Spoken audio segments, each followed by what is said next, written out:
Greetings, my name's Allison Dean, and it will be my pleasure to read to you Chapter 4 of Anne's House of Dreams from a 1918 Constable and Company edition. I'd normally be reading this from my home in Kingston upon Hull, however we're up in Scotland to celebrate Hogmanay, and so I'm recording this on New Year's Eve day. As you can see, the bears have wonderful views out the windows of our room. And our reading companions today are Brother Cadfael, Cuddles, my oldest bear, Braveheart from Dundee, Scotland, Grandpa from Inverary, and Henry Plantagenet Bear from an English castle. He's learning about Scotland. So I invite you to sit back and enjoy while I read Chapter 4, The First Bride of Green Gables. Anne awakened on the morning of her wedding day to find the sunshine winking in at the window of the little porch gable, and a September breeze frolicking with her curtains.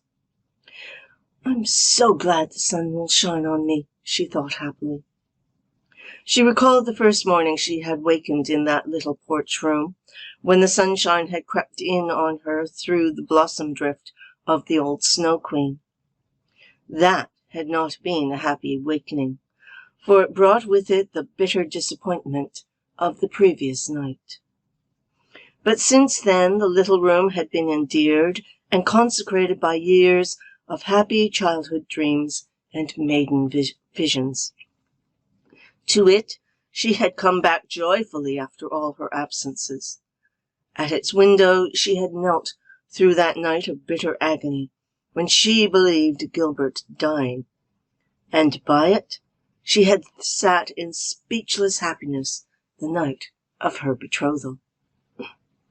Many vigils of joy and some of sorrow had been kept there, and today she must leave it forever. Henceforth it would be hers no more. 15-year-old Dora was to inherit it when she had gone. Nor did Anne wish it otherwise.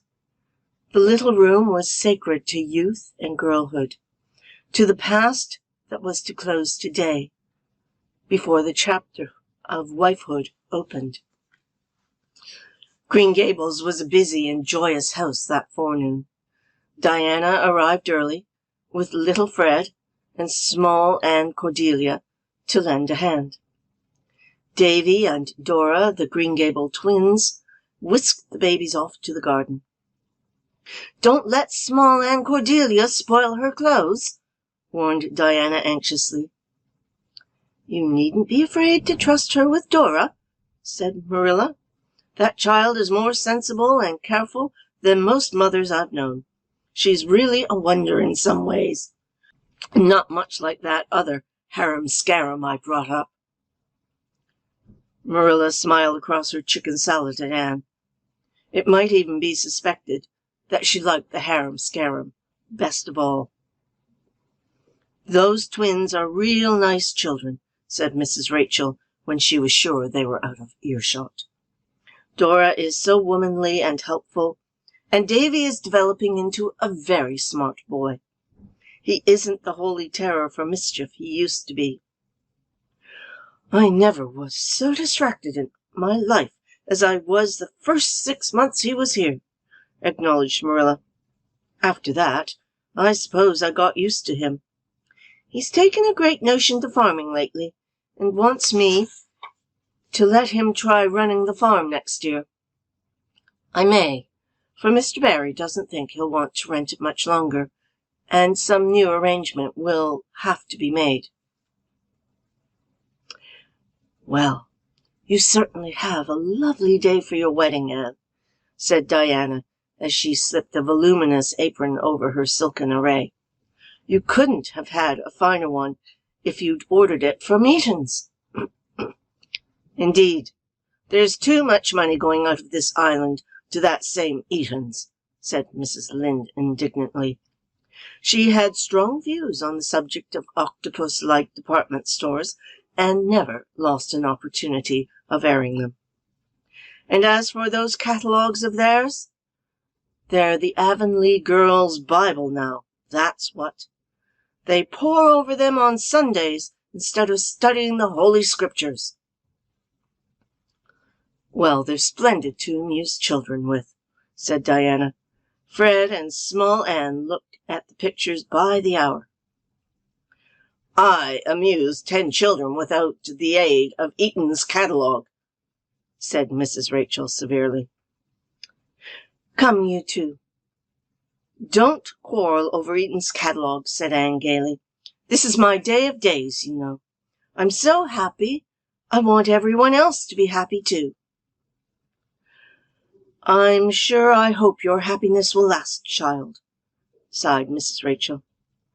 She did hope it truly, and believed it, but she was afraid it was in the nature of a challenge to Providence to flaunt your happiness too openly, and for her own good must be toned down a trifle. But it was a happy and beautiful bride who came down the old, homespun carpeted stairs that September noon. The first bride of Green Gables, slender and shining-eyed, in the midst of her maiden veil, with her arms full of roses. Gilbert, waiting for her in the hall below, looked up at her with adoring eyes. She was his at last.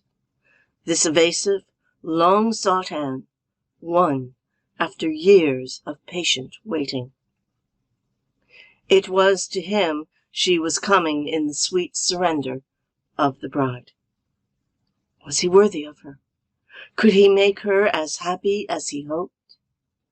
If he failed her, if he could not measure up to her standard of manhood, then, as she held out her hand, their eyes met, and all doubt was swept away in a glad certainty. They belonged to each other, and no matter what life might hold for them, it could never alter that. Their happiness was in each other's keeping, and both were unafraid. They were married in the sunshine of the old orchard, circled by the loving and kindly faces of long familiar friends. Mr. Allen married them, and the Reverend Joe made what Mrs. Rachel Lynde afterwards pronounced to be the most beautiful wedding prayer she had ever heard. Birds do not often sing in September, but one sang sweetly from some hidden bough, while Gilbert and Anne repeated their deathless vows. Anne heard it and thrilled to it. Gilbert heard it and wondered only that all the birds in the world had not burst into jubilant song. Paul heard it and later wrote a lyric about it, which was one of the most admired in his first volume of verse. Charlotta the Fourth heard it and was blissfully sure it meant good luck for her adored Miss Shirley. The birds sang until the ceremony was ended, and then it wound up with one mad little, glad little trill. Never had the old gray-green house among its enfolding orchards known a blither, merrier afternoon. All the old jests and quips that must have done duty at weddings since Eden were served up, and seemed as new and brilliant and mirth-provoking as if they had never been uttered before. Laughter and joy had their way, and when Anne and Gilbert left to catch the Carmody train, with Paul as driver, the twins were ready with rice and old shoes, in the throwing of which Charlotta the Fourth and Mr. Harrison bore a valiant part. Marilla stood at the gate and watched the carriage out of sight down the long lane with its banks of goldenrod. Anne turned at its end to wave her last goodbye. She was gone. Green Gables was her home no more. Marilla's face looked very gray and old as she turned to the house which Anne had filled for 14 years. and even in her absence, with light and life. But Diana and her small fry, the Echo Lodge people, and the Allens, had stayed to help the two old ladies over the loneliness of the first evening, and they contrived to have a quietly pleasant little supper time, sitting along the table and chatting over all the details of the day. While they were sitting there, Anne and Gilbert were alighting from the train at Glen St. Mary. Here ends Chapter 4. I hope you've enjoyed it.